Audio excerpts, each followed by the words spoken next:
வணக்கம் நண்பர்களே, நான் உங்கள் திவ்யா. இன்றைக்கி நம்ம வீடியோவில் முருக பக்தர்கள்லாம் ஆவலோடு எதிர்பார்த்துட்டு இருந்த ஆடி கிருத்திகை பண்டிகை பற்றி தான் பார்க்க போகிறோம்.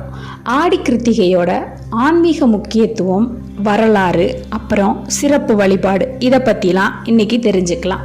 முதல்ல ஆடி கிருத்திகையின் முக்கியத்துவம். தமிழ் கலாச்சாரத்தில் முருக பக்தர்களுக்கான முக்கியமான நாளாக இந்த ஆடி கிருத்திகை கருதப்படுது. முருகனுடைய நட்சத்திர தினமாகும்.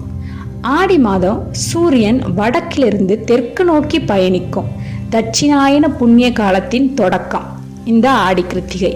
இந்த நாளில் முருகனை நம்ம வழிபட்டோன்னா நமக்கு தைரியம், அறிவு, நம்பிக்கை, உறுதி, இதை எல்லாத்தையும் முருகன் நமக்கு அருள்வாருன்னு நம்பப்படுது.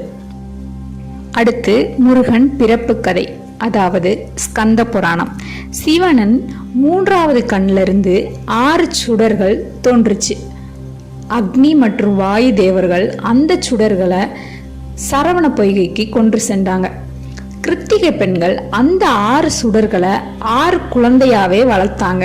அப்போ பார்வதி தேவியோட அருளால அந்த 6 குழந்தைகளும் ஒன்றா இணைஞ்சு 6 முகமுடைய சண்முகனா முருகன் ஆனாரு. அந்த நன்றிக்காக ஒவ்வொரு கிருத்திகை நாளும் முருகனுக்கு பூஜை நடக்கணும்னு கிருத்திகைகள் வரம் பெற்றாங்க. அடுத்தது பக்தி மற்றும் வழிபாடு. 6 படை வீடுகளிலேயும் கிருத்திகை நாளன்னைக்கு சிறப்பு அபிஷேகமும் அலங்காரமும் நடைபெறும். பால், தேன், சந்தனம், புனித நீர் இதெல்லாம் கொண்டு முருகனுக்கு அபிஷேகம் செய்வாங்க. பக்தர்கள் விரதம் இருந்தும் உப்பில்லாத ஏதோ ஒரு உணவை மட்டும் சாப்பிட்டும் விரதம் இருப்பாங்க. ஓம் சரவண பவ நமக அப்படின்ற மந்திரத்தை 108 முறை ஜெபிப்பதனால நமக்கு மிகப்பெரிய பலன் கிடைக்கும். அடுத்து கிருத்திகை நாளன்னைக்கு நடக்கிற சிறப்பு நிகழ்வுகள். முதல்ல காவடியாட்டம். மயில் ரெக்கை, பூக்களெல்லாம் கொண்டு அலங்கரிக்கப்பட்ட காவடிகளை சுமந்துக்கிட்டு பக்தர்கள் எல்லாரும் கோவிலுக்கு போவாங்க. அன்னதானம். கோயிலில் அப்புறம் தொண்டு நிறுவனங்கள் எல்லாம் பக்தர்களுக்கும் ஏழைகளுக்கும் இலவசமாக உணவு வழங்கப்படும். வீட்டில் தீபம் ஏற்றி முருகனுக்கு ஓலைப்பூ, அதாவது அரளிப்பூ சமர்ப்பிக்கப்படும்.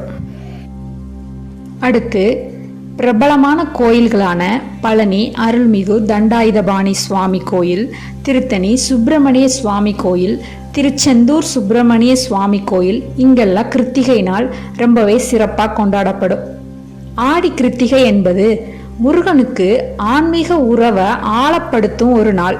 தைரியம், ஞானம், செழிப்பிற்கான இந்த நாளில் நம்ம பக்தியோட முருகனை வழிபட்டோன்னா நம்ம நினச்சது நமக்கு கண்டிப்பாக கிடைக்கும்.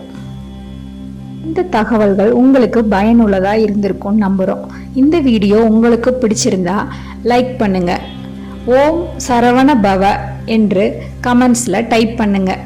இது மாதிரி இன்னும் நிறைய தகவல்களை நீங்கள் தெரிஞ்சுக்கணுன்னா எங்கள் சேனலை சப்ஸ்கிரைப் பண்ணுங்கள். நன்றி. அடுத்த வீடியோவில் பார்க்கலாம்.